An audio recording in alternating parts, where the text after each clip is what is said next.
నమస్తే, welcome to our channel. నేను మిషాల్ని. మాజీ ముఖ్యమంత్రి జగన్మోహన్ రెడ్డి గారు అసెంబ్లీకి రావట్లేదు. అయితే నాకు ప్రతిపక్ష హోదా ఇస్తేనే వస్తానని మరొకసారి తెలియజేస్తున్నారు. అయితే వాళ్ళతో పాటు జగన్మోహన్ రెడ్డితో పాటు 10 మంది ఎమ్మెల్యేలు కూడా వాళ్ళకి చర్యలు తీసుకోవాలని వార్త అయితే వస్తుంది. అయితే వీళ్ళ మీద నోటీసులు ఇచ్చే అవకాశం కూడా ఉందని వస్తుంది. మరి వీళ్ళకి ప్రతిపక్ష హోదా ఇవ్వట్లేదని జగన్మోహన్ రెడ్డి వెళ్తారా లేదా, మరి ఈ 11 మంది ఎమ్మెల్యేలు 10 మంది కూడా వెళ్తారా లేదా, ఇలాంటి అంశాలను చర్చించే స్టూడియోలో ఉన్నారు ప్రముఖ రాజకీయ విశ్లేషకులు అడుసుమల్లి శ్రీనివాస్ గారు ఉన్నారు. వారిని అడిగి తెలుసుకునే ప్రయత్నం చేద్దాం. నమస్కారం సార్. నమస్కారం అండి. సార్, ఇప్పటి వరకు అంటే వైసీపీ పార్టీ కోల్పోయిన తర్వాత ఇప్పటి వరకు వాళ్ళు అసెంబ్లీకి అయితే వెళ్ళలేదు. సో మధ్యలో ప్రజల్లోకి వెళ్ళి మాట్లాడుతున్నారే కానీ అసెంబ్లీకి వెళ్ళట్లేదు. నాకు ప్రతిపక్ష హోదా ఇస్తేనే వెళ్తాను అంటున్నాడు. మరొకసారి మళ్ళీ అదే చర్యలు తీసుకొస్తాను అన్నాడు. 10 మంది ఎమ్మెల్యేలకు నోటీసులు ఇచ్చే అవకాశం ఉందని అయితే వార్తలు అయితే వస్తున్నాయి సార్. మరి వీరు వెళ్తారా లేదా, ఏం చెప్తారు సార్? ఇప్పుడు వాళ్ళు వెళ్ళటం వాళ్ళ ఇష్టం అనుకోండి అసలు. కానీ యాక్చువల్గా వాళ్ళ బాధ్యత ఏంటి అనేటువంటి తెలుసుకోవాలి ప్రజాప్రతినిధులు. ఫస్ట్ వాళ్ళకి అధికారం వచ్చిందా, ప్రతిపక్ష హోదా వచ్చిందా, ఇవన్నీ పక్కన పెడితే వాళ్ళు ఎమ్మెల్యేలుగా గెలిచారు 11 మంది జగన్మోహన్ రెడ్డి గారితో సహా. జగన్మోహన్ రెడ్డి గారికి ఇంకా ఎక్కువ బాధ్యత ఏంటంటే ఒక పార్టీకి నాయకుడైన రాష్ట్రంలో ప్రధాన ప్రతిపక్ష పార్టీ అయింది. ప్రతిపక్ష హోదా అసెంబ్లీలో లేకపోయినా ప్రధానమైన ప్రతిపక్ష పార్టీ అయింది కాబట్టి ఆయనకి మరింత బాధ్యత ఉంటుంది. ప్రజా సమస్యల్ని ఆయన నియోజకవర్గానికి పులివెందుల ఎమ్మెల్యేగా మాత్రమే ఉన్నాడు ఇప్పుడు ఆయన. అయినా సరే రాష్ట్రానికి బాధ్యుడిగా రాష్ట్రంలోని అన్ని సమస్యల్ని మాట్లాడాల్సిన అవసరం ఉంది. అయితే ఆయన అసెంబ్లీలో ఆయన ఇష్టమైన అబద్ధాలు ఆడడం కుదరదు. ఒకవేళ ఆయన పొరపాటుగా మాట్లాడిన అభూత కల్పనలో అసత్య ప్రచారాలు, విష ప్రచారాలు చేయడానికి అసెంబ్లీలో కుదరదు. ఒకవేళ ఆయన మాట్లాడితే వెంటనే ఖండిస్తారు, దానికి వివరణ సమాధానం చెప్పేస్తారు.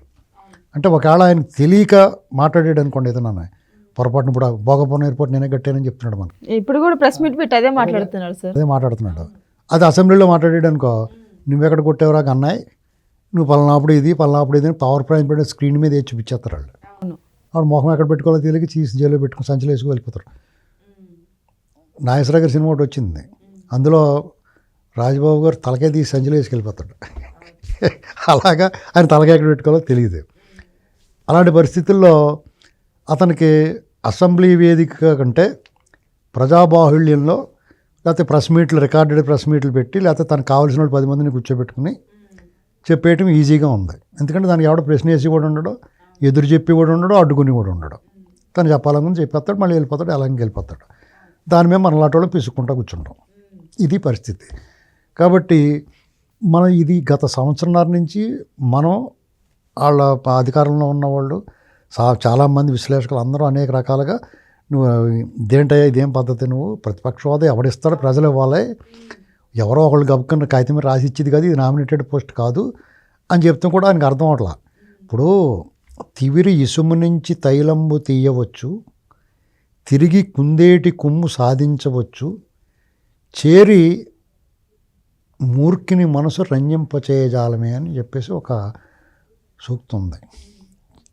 అలాంటి పరిస్థితుల్లో ఇతనికి ఎవడు చెప్తే, మూర్ఖుడికి ఎవడు చెప్తే అర్థమవుతుందండి, ఎప్పుడు చెప్పలేడు. ఇతను నేను చెప్పిన దాంట్లో మీకు ఏమైనా అర్థమైందా?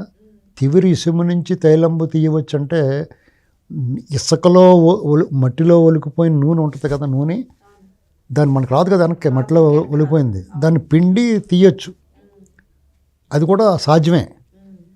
తిరిగి కుందేటి కొమ్ము సాధించవచ్చు అంటే కుందేరు కొమ్ము ఉండవు, ఎక్కడెక్కడ తిరిగి కొమ్మున్న కుందేలు పట్టుకుని తేవచ్చు. ఏంటండి, దవిలి మృగతృష్ణ అంటే ఎడారిలో కూడా ఒక సెలయేరుని మనం పట్టుకోవచ్చు ఎక్కడో చోట. ఇలాంటి మూర్ఖుడికి మాత్రం ఒప్పించలేము అనేటువంటిది చిన్న వాళ్ళ భర్తృహరి చెప్పినది ఇది.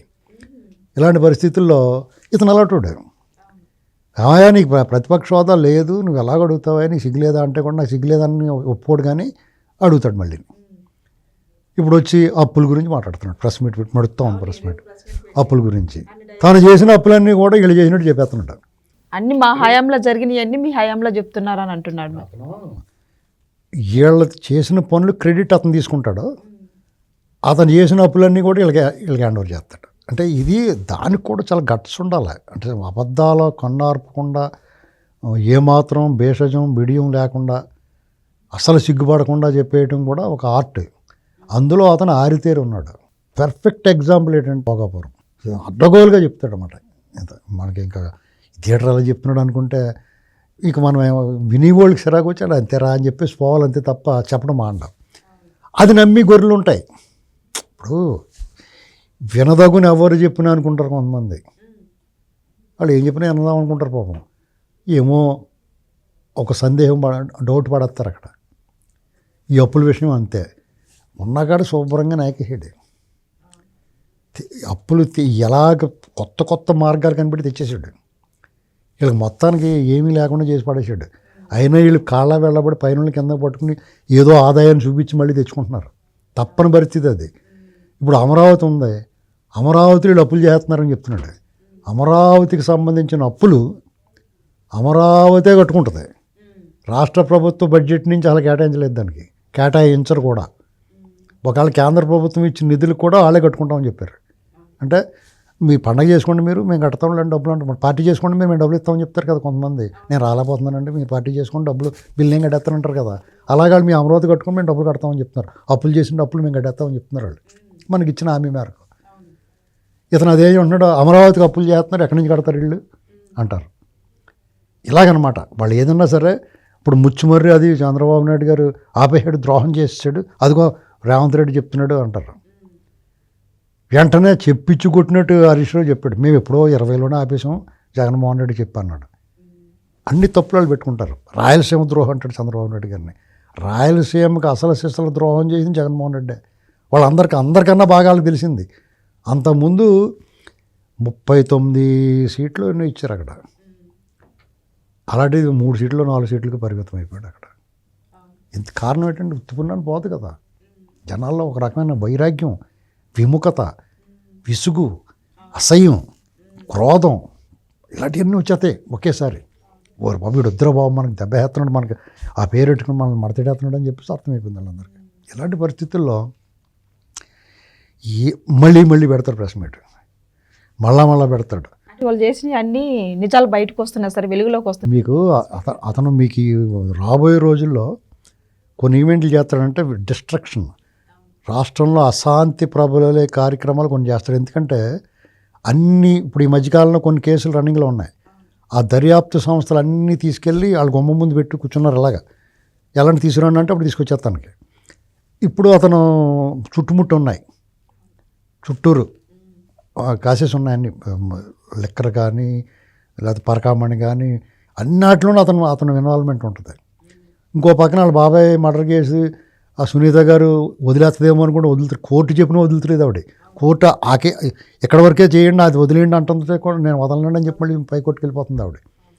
కాబట్టి ప్రమాదం ముంచుకుంది ఆయనకి. ప్రమాదం ఏంటి, ఆయనకి శిక్ష పడి మార్గం వెడల్పు అయిపోతుంది. ఇప్పటివరకు నేరగా ఉంది, ఇప్పుడు వెడల్పోతుంది. విశాలమైన రహదారులు వెళ్ళి అరెస్ట్ చేస్తారు. చంద్రబాబు గారు నిన్న ఢిల్లీ వెళ్ళి అమిత్ షా గారిని కలిసి వచ్చారు. రకరకాల వ్యాఖ్యానాలు వస్తున్నాయి.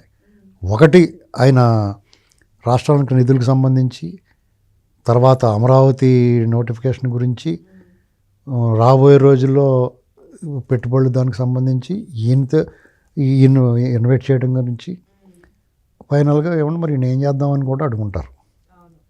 ఏంటంటే మేమేం చేస్తాం మీ ఇష్టం, చట్టం అలా చెప్తే అలా చేసుకుంటాం అనడంకో రెడీ అంటాడు అంతే. ఇలాంటివి ఉంటాయి. కాబట్టి జగన్మోహన్ రెడ్డి గారిలో ఒక అదురు ఉంది, బెదురు ఉంది. పైకి మేకపోతు గంభీరం నటిస్తున్నాడు. రేపు అసెంబ్లీకి వెళ్ళకపోతే టికెట్ ఎత్తారు వీళ్ళకని తెలిసి ఖచ్చితంగా వెళ్ళి సంతకం పెట్టి కాసేపు ఇలాంటి దండాలు పెట్టేసి వచ్చేస్తాడు. ఇది జరుగుద్దండి. అయితే ఈసారి మాత్రం ఒక కొత్త ఒరవడికి ఒక చట్టం చేయాలి ఆంధ్రప్రదేశ్ ప్రభుత్వం. శాసనసభకు హాజరు కాకుండా ప్రజల ప్రతినిధిగా ఓటు తీసుకుని వాళ్ళ బాధ్యతలు నిర్వర్తించిన వాళ్ళకే జీతపత్యాలు అన్నీ కూడా నిలిపివేయాలి. వాళ్ళ ప్రోటోకాల్స్ అన్నీ తీసేయాలి. వాళ్ళకున్న ఎమ్మెల్యేగా ప్రభుత్వం తరపున ఏవైతే ప్రివిలేజెస్ ఉన్నాయో అన్నిటిని తీసిపడేయాలి. ఈవెన్ తిరుమల తిరుపతి దేవస్థానం దర్శనం టికెట్లు కూడా వాళ్ళకి ఇచ్చి లెటర్లు ఇచ్చే అవకాశం కూడా ఆఫ్ చేయాలి. అంటే వాళ్ళు ఒక సాధారణ ఓటర్కి ఈ దేశ పౌరుడికి ఉండే ప్రాథమిక హక్కులు ఏముంటాయి అయ్యి తప్ప ఒక శాసనసభ్యుడిగా ఉండే ప్రివిలేజెస్ అన్నీ కూడా మీకు అవి లేవండి అని చెప్పాలి. ఎందుకంటే నువ్వు స్కూల్లో జాయిన్ అవుతావు, నీకు హాజరు లేకపోతే పరీక్ష రాయనివ్వరు. రానివ్వరు సార్. అవును. ఒకవేళ నువ్వు అటు ఇటుగా వెళ్ళేవానికి హాజరు విత్ హేళ్ళలో పెడతారు తప్ప డైరెక్ట్గా ప్రమోట్ చేయరు. అవునండి. ఒక ఉద్యోగం చేస్తున్నావు అనుకో, నువ్వు 10 రోజులు 5 రోజులు మానేస్తే లాస్ ఆఫ్ పే, రోజుల తరబడి నెలల తరబడి మానేస్తే మీరు ఇంటికి వెళ్ళి కూర్చోండి అని చెప్తారు. అంతే కదా, ఇది ఇక్కడ కూడా అలాగే చేయాలి. ఇప్పుడు జీతాలు ఇస్తున్నారు నెల నెల, ఇప్పుడు జీతాలు తీసేసుకుని బచ్చాలు తీసేసుకుని కంప్యూటర్లు గట్ట ల్యాప్టాప్లు ఇస్తే అవి కూడా ల్యాప్టాప్ ఈ సంచిలో పడాయని చెప్పి పట్టుకుపోయి ఈ లెటర్లు ఇచ్చేసుకుని వాళ్ళకి వచ్చి ఏదైనా ఉంటే ప్రివిలేజెస్ ఆ విశలాపలకం మీద నా పేరు వేసేయండి, నన్ను ఎందుకు పిలవలేదు ఇలాంటి ఓవర్ యాక్షన్ చేస్తే ఎలాహే అనాలి. ఇది చేయాలి. చేసినప్పుడే అప్పుడు వాళ్ళ బాధ్యతలు హక్కులే కానీ బాధ్యతలు ఉన్న వాళ్ళకి వాళ్ళ బుద్ధి లేదా? మిమ్మల్ని ఎందుకు ఎన్నుకున్నారు ప్రజలు? మీరు వచ్చి మాట్లాడాలా. ఒక పౌరుడిగా అడుగుతున్నాను నేను. ఏంటండి, ఈ రాష్ట్రంలో మీరు 5 సంవత్సరాలు పరిపాలన చేసి రాష్ట్రాన్ని విధ్వంసం చేసి మా పని అయిపోయింది మేము రామని చెప్పేసి వెళ్ళిపోతే కోపం నుంచి వెళ్ళిపోతే ఊరుకుంటాం అనుకున్నారా? ఖచ్చితంగా లాక్కోవచ్చు. ఈ ఎన్నాటిని ఈ జీతపత్యాలు అయ్యి ఆఫ్ చేసేసినప్పుడు కూడా ఇంకా ఓవర్ యాక్షన్ చేస్తున్నారు అనుకోండి, అప్పుడు వాళ్ళు జైల్లో కూడా పెట్టాలి. అప్పుడే దారిలోకి వస్తారు. Thank you sir.